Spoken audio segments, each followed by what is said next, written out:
Hello mga Indians! Good morning! DCBTV. Please don't forget to subscribe to my channel. Click the bell button para sa video niya upload ko. Ang apply niya dito yung sa Honda Guangzhou Lingayen. Mayan, papakita ko lang yan sa ano man yan, yung RS125. Yung design niya mga yan. At yung specification mga yan. Okay mga yan, tara mga yan, samahan niya po yan. Bali yung mga location mga yan, ito mga yan, along the highway lang sa mga yan. Ito yung mga yan, papuntang ano mga yan, papuntang Lugar yung Pangasinan. Ngayon yan, pag galing ka sa bayan ng Lingayen mga yan, ayun yung ano mga yan, yung bayan ng Lingayen, ayun yung ano mga yan, yung CSI ng Lingayen, doon banda. Halos mga yan, tapat lang siya ng kahilar siya ng yan, yung hospital ng Nazaren, dito sa ito mga yan, ano mga yan, yung Honda. Ayun mga yan, Honda Guangzhou. Sulis Street, Poblasyon Lingayen, Pangasinan. Ano yan, patuloy na yan. Tingnan natin yan. Tingnan natin yung design ng RS125. Mayan yung harap niya may naka-display na. Yung gulong niya man yan, yung sa harap is MVP Star 70 by 90 tapos 17. Yung sukat ng ano man yan, yung rim is is 1.4 1.4 man yan by 17 yung rim niya yan. Kami yan yung ano niya yan yung hub niya. Ito yung itsura ng hub niya.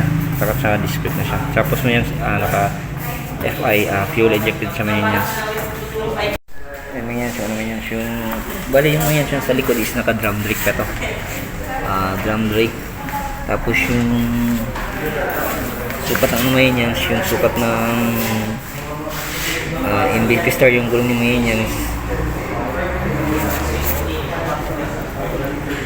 Yung ano pala niya siya, sprocket niya is 38 tapos yung gulong niya sa likod mo niyan is 80 by 90 by 17. Ayun may niyan. Ito yung ano niya, yung tambucho niya. Meron siya dito yung muffler guard para hindi siya yung nagano sa init iwas sa init.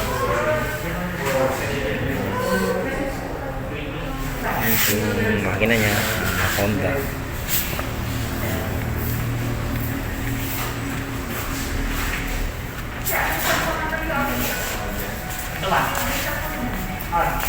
Tingnan natin yung compartment niya. Ito yung compartment niya, yung kung ano yung compartment niya. Ito yung battery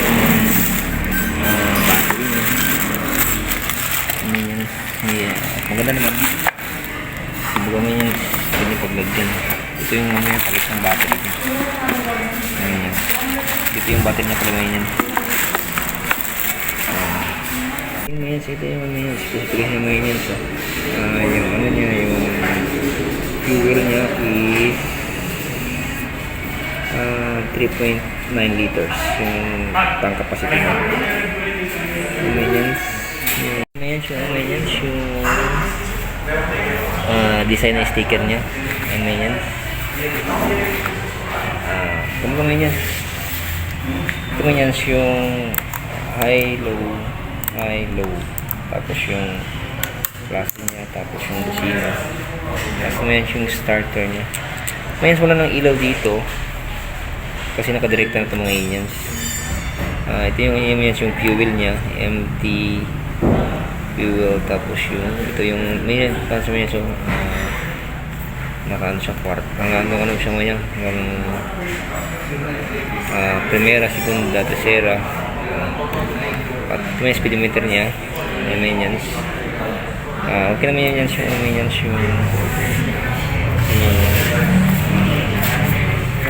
yung RS125.